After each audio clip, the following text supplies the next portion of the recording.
Welcome to Bleed Blue, the SWOSU Athletics podcast, bringing you interviews and insights from around Southwestern Oklahoma State University. Well, can you say watch the SWOSU Athletics podcast Bleed Blue in French? Écoutez le podcast Bleed Blue des Dogs sur Facebook. There we go. That's all you guys need to know about podcast done. Yeah.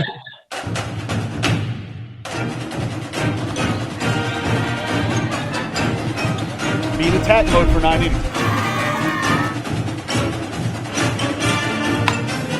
Southwestern get behind this Cowboy. Looking here.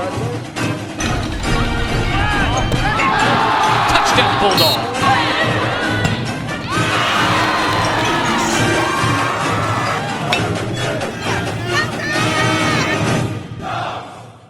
Around here, we bleed blue. Now here's your host, Hailey Tucker. What's going on, Bulldog Nation? I'm Hailey Tucker, your host for the SWOSU Athletics podcast, Bleed Blue. And today we have another very special guest with us, Year Alex Bedard, a senior center fielder for the SWOSU Baseball team. And Alex, how are you doing on this wintry, kind of hot now weather day going on here? I'm doing pretty good, thank you. It's kind of cold, but it's getting warmer. And speaking of the cold, now you guys are about to start your season here soon in the cold. So how has that kind of been a transition for you guys? I mean, we're used to it because my junior year and senior year, the past 2 years I've been here, we usually start in January, which is pretty cold back then. It's usually like around 30 degrees. So I kind of think this year is going to be kind of warm when we open up the season in Magnolia next week. Well, hopefully it is. And, you know, you guys have had kind of a tricky season and situation due to COVID-19. And so how have you guys been able to prepare for this upcoming season? And has it been a little bit different? Yeah, it's just been like small group stuff. Like we've just been hitting a lot and just like, it's just weird because there's some teammates I haven't seen in like 2 weeks, I feel like, but some of my teammates, but I just don't see them at practice because we're in such small groups and stuff. But I think the team's gonna be ready whenever we get the chance to play. Everybody's gonna be really excited. It's just when we get like lay loose, right? Because you guys haven't played in like a full calendar, almost a year. Yeah. So are you guys nervous going to step onto the field for the first time since then? It's for sure gonna be like kind of tricky now because of the snow too. Like it's almost been like 2 weeks since we haven't been on the field, like a week or two, and it's just gonna be weird. I feel like we might be too excited, but I think like we're gonna have to keep our excitement so we don't get like too big and stuff like that. I think that might happen though. First game, we might get a little too excited out there. And that's okay because you guys haven't played in a year. But, you know, so you were a senior, considered a senior last year, but then your season got cut short because of COVID, and now you get another year due to those COVID guidelines. So what were your emotions whenever you found out your senior's year is getting cut last year?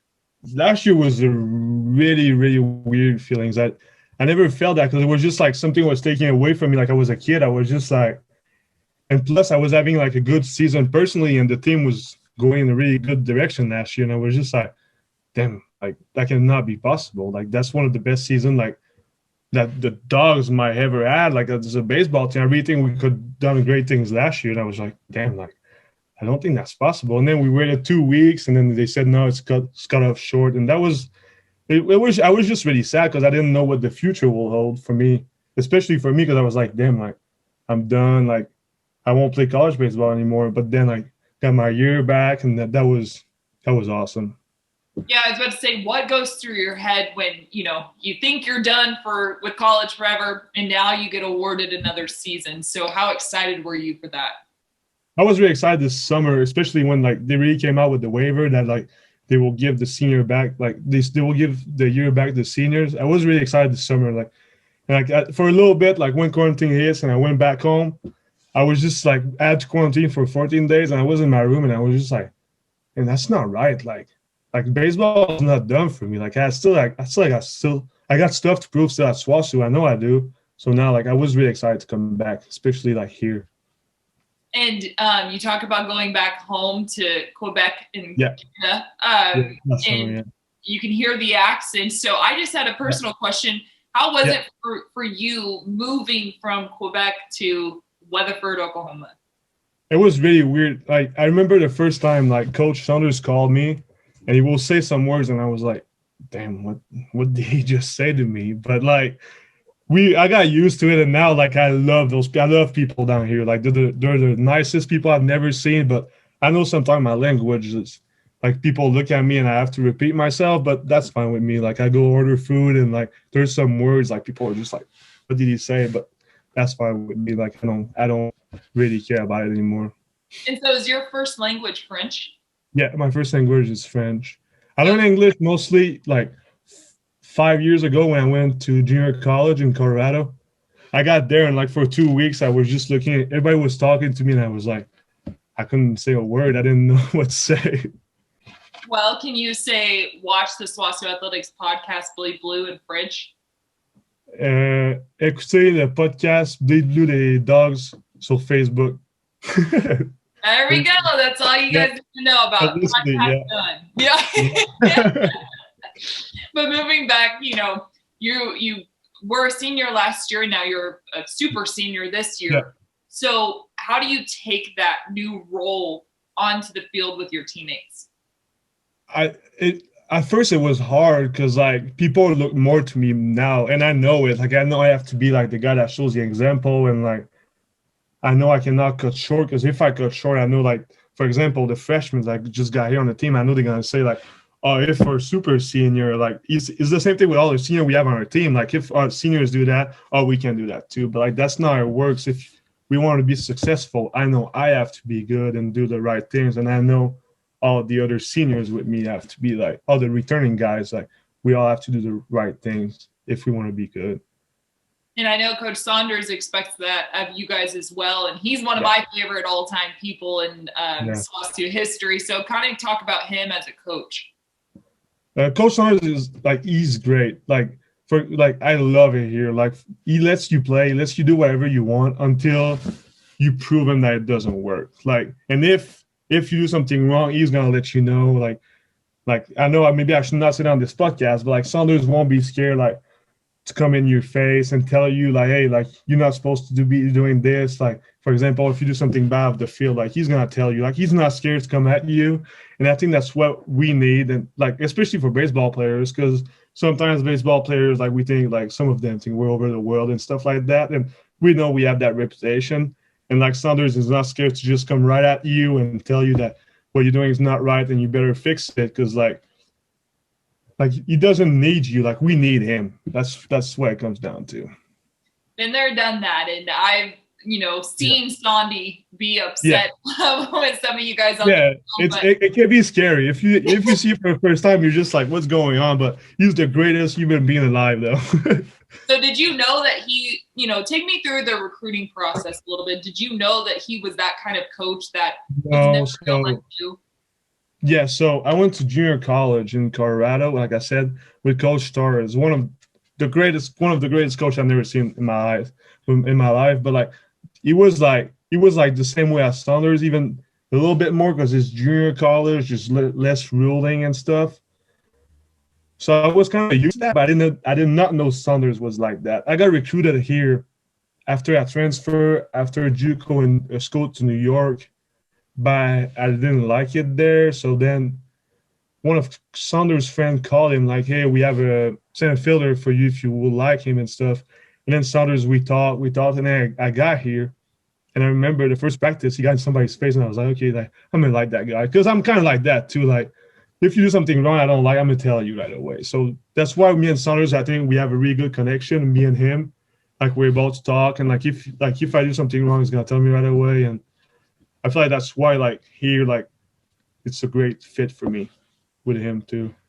And it really is a great fit for you. I mean, you were named the SWOSU Male Athlete of the Year last year, despite a season being completely cut out from underneath you. So how have you been able to be so successful in the Bulldog program? I think when I got here, like I said, like, Saunders just let me be who I was. Like, he just, like, in JUCO, I learned so much stuff about baseball, and I was ready to just put it put it to play here. And that's what Saunders said. Like, you just let me play. Say, just be you on the bases. Still have as many bags as you want. Do whatever you want until like I tell you to stop. And that's why I feel like here, like I just play with no limits. I just play. And two, here, what I learned the most here, that what I think made me successful last year, is I just put way more work in baseball than I ever did before. I just put more work in the cages and in the weight room, and I feel like that's what I learned here at SWOSU, is that like if you want to be successful, you really have to put the work in. And that's why I did not understand when I was in junior college, because maybe I was too young and stuff, and I didn't think that putting the extra work in would matter. But that's what, when I got to SWOSU, like I saw a guy like Alex Bedard, like, and this guy was always in the cages and stuff, and he was the athlete of the year before, and I was like, I'm gonna beat that guy. Like, I'm gonna be better than him. So we will hit always together and stuff. And he was really the guy I was trying to go for that year. I was like, my junior year when I got here, I was like, I'm gonna get more hits than him and stuff. And me and him were always like, yeah, I got more hits than you. I know, and we were always like this the whole year. So it was pretty fun. He really helped me, and Saunders too. Like if you want to be successful, you gotta put the work in.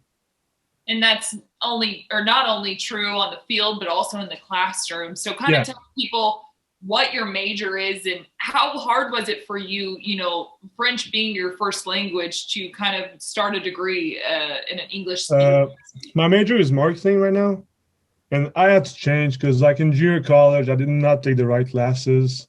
I think my advisor just didn't advise me, was just take those. You're going to get away with it.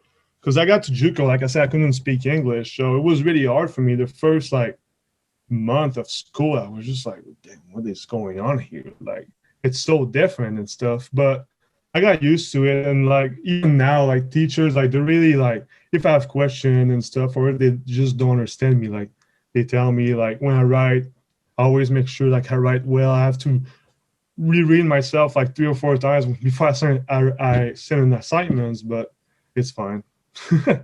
Well, your English has really come along in the last 2 years or so. And, like you talked about, the people here at SWOSU are always willing to help. And so is there one person that sticks out in your mind that you would like to thank for helping you so much at the university? I mean, there's so many people here that I feel like, but just the whole athletic department here at SWOSU, I feel like they just make you feel special. I don't know if you probably felt like that here too. When you were here, you just feel like you're just a star at SWOSU. And that's why I feel like athletes here, they just go like this. They just go up and you're just like them. I'm a star. I can do it. I can. You see the guys on TV that are D1 and stuff, and it's just like them. I'm better than that guy, because SWOSU make you feel like that. And I feel like that's why the athletes, when they come to SWOSU, they just get better and better and better. So I don't really have one person. I just have the whole athletic department. Just it's just great here. Everybody's just here to help you out. Hey, that's an acceptable answer right there. I'm sure a lot of people will take that. Yeah. I've worked the GAC baseball championships quite a bit, and I love to see my alma mater there, but I've never seen you guys win that championship trophy. And so is that kind of on your radar this year? Yeah, that's what I was saying. Last year when it was cut off, we really have big hope. I was like, damn, I think this year is gonna be it. And this year, when we came back in the fall, our lineup we have so much returning guys. Our lineup is basically the same, but we had 3 or 4 more guys to it that are just I'm just damn, we're gonna be really good, a really good hitting team. And also, our pitching staff, it just got better and better. I feel we're just getting better and better every year. And I really think that this year we could really be surprising a lot of people with what we have and how hard we're ready to work. Great. And, whenever I think about SWOSU, I can remember certain games or moments that were, that stick out in my mind. Do you have a specific game or favorite moment that you've had? Here at SWOSU will be last year opening day when I hit a home run on the second pitch of the year, the first game of the year. That was, for me, I hit that ball. I never thought it was going out, and I remember just looking at the guy, everybody's going crazy, and I was like, okay, this year is gonna be a good year. I just that moment right there, I was just like, yeah, SWOSU, like it's gonna be a good year for SWOSU. And how good does that feel? You know, you hit the ball, you feel like you've got a good swing at it, but then you see it clear the wall. I mean, how good of a feeling is that for you guys? It was just weird last year too, because I remember that we were facing Pitt, and everybody was like, "Oh, that's one of the best, like their best pitcher, like he's really good and stuff." And I'm just like, okay, like nah, he's not that good. Like I got it. And then I get up there and I hit that ball, and I did not think I hit that ball really, really well. And then I just see the wind like taking out, and I'm just like, damn, okay, like yeah, there you go. And I know that took a lot of like stress away from all our younger dudes that just like, okay, like yeah, like it's 1-0 after the second pitch of the game, like we're gonna be good. And then after that, the tournament at UCO, we did really good, and we just kept getting better and better after that, I feel like. That was another question that I had. Is there any smack talking going on in baseball? I mean, if you step up to the plate, do you kind of look at the pitcher and wink at him? Or, I mean, what's kind of going on there? I mean, you don't want to, like, what I do personally, I just like to be, like, cocky. Like, I own it. Like, I own the plate. Like, that's my plate. Like, it's not yours. And, like, if I hit the ball hard, like, I'm going to let you know. And, like, I'm not scared to, like, let you know. And, like, last year at UCO, something bad happened and I got ejected because I have a big mouth, and I know I do. And that's why I think me and Sutters go so well together, because we both have a big mouth. But for sure, baseball have a lot of smacking that people don't see, because when you're in the stands, you don't think about it. Or when you're on the base, like it's always talking. But when you're at the plate, like most people, like, yeah, you look straight down the pitcher and you're just like, yeah, I own you today. Or just like, yeah, like you won't get your fastball by me today. Well, I'm sorry if you've got to run sprints after this podcast airs and Coach Saunders sees it, if you're calling him a big mouth. No, but he knows, and I know I'm a big mouth too, but we that's where we go together so well. I love that. And here's a question from specifically the SWOSU Athletics program. It's saying, you know, what situation is more pressure filled? Coming to the plate in the bottom of the 9th inning in a tie game, or making a crucial call as a line judge at a SWOSU volleyball game? I think the SWOSU volleyball game was last year. It was scary. I remember I missed one call, and I remember all the girls, like, they looked at me like, what the heck? And I was just like, I'm sorry, I missed it. Like, it's like, there's nothing I couldn't do for this. Like, I know, like, for baseball, I know I'm so well prepared when it comes to a game that, like, it's just like, yeah, I'm still stressed, but, like, I know I'm ready for that moment. Volleyball, I had no clue what I was doing. I was just like, yeah, it's in, yeah, it's out. Love that. Earlier, you talked about Alex Pimentel, and you know you're surrounded by a lot of good baseball players at the SWOSU program. Yeah. How does that help you, not only individually but as a team, succeed higher if you have those good players surrounding you? Yeah, that's what surprised me when I came to, like, a D2 school, because, like, you know, we hear so much stuff about D2 school that, like, it's D2, like there's always, like, just 1 or 2 players. And I got here, like, my junior year, and, like, we had, like, great players, like, great hitters. And I was like, damn, like, okay, like, I need to work. And, like, AP was there, and AP was, like, hitting the ball hard every time. I'm like, okay, like, I need to be like that guy. And last year, like, we have, like, dudes like Drew White's, like, Zachary Baxter, like, those guys, they just hit the ball hard every time. And I'm just like, okay, like, I gotta keep, like, getting better and better, because these guys are gonna get better than me. So it's always a little competition between each other, but I feel like that's what makes a good team a great team. It's when you have, like, so many great players already. It's like, okay, I'm gonna be better than you today. So, like, it's just always like competition. So I feel like that's how you get the best out of people, especially here. And you bring up a really good point about being at the D2 level. You know, the SWOSU Athletics does not look like a D2 school with all the facilities we have. Yeah. So can you kind of just talk about that? I mean, like, we're really lucky here at SWOSU, like, to, like, junior college, like, we had a weight room, we had a locker room and stuff, but, like, here, like, I don't think, like, we understand, like, yeah, baseball, like, we don't have the best, like, installation, but we have our indoor, like, our field is nice. Like, we have a locker room. Yeah, it could be better, but, like, we have a locker room, and, like, we get free gear, we get everything we need. And, like, the weight room that we use, the athletic weight room with K Dollard, like, that weight room is, like, it's D1 caliber. And then you look at the Pioneer, like the Pioneer is looks like a professional team arena, something like that. Like, I bet it's so fun playing that. Like, I could not imagine playing like under those lights. But I think people don't understand how like SWOSU is like could be a really good like place for athletes. Perfect. And Alex, we're nearing the end of our podcast, and I wish I could talk to you forever, but we always like to ask our guests, why do you bleed SWOSU blue? Why do I bleed SWOSU blue? Mm-hmm.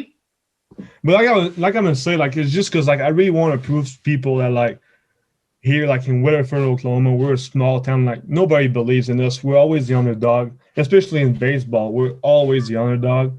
And I just want to prove to people that like we have something special here, like in the middle of nowhere. That's basically what it is. Perfect. Well, thank you so much, Alex, for joining us today on our podcast. And I guess, what is the French goodbye? Is it au revoir? Yeah, that's pretty good. Au revoir. Yeah. Pick twang. My anchor voice didn't get in there. Yeah. So. But I really appreciate you joining us today, and hopefully, again, you don't have to run sprints for Coach Saunders next week. I don't think I will. You might. Maybe. We'll see. We'll see. Well, thank you so much for joining us on our SWOSU Athletics podcast, Bleed Blue. We'll see you next time with another very special guest. Thank you for listening to this episode of Bleed Blue, the SWOSU Athletics podcast. To learn more about Bulldog Athletics, visit us on the web at www.swosuathletics.com. And as always, go Dogs. Subscribe to Bleed Blue, the SWOSU Athletics podcast, wherever you get your podcasts.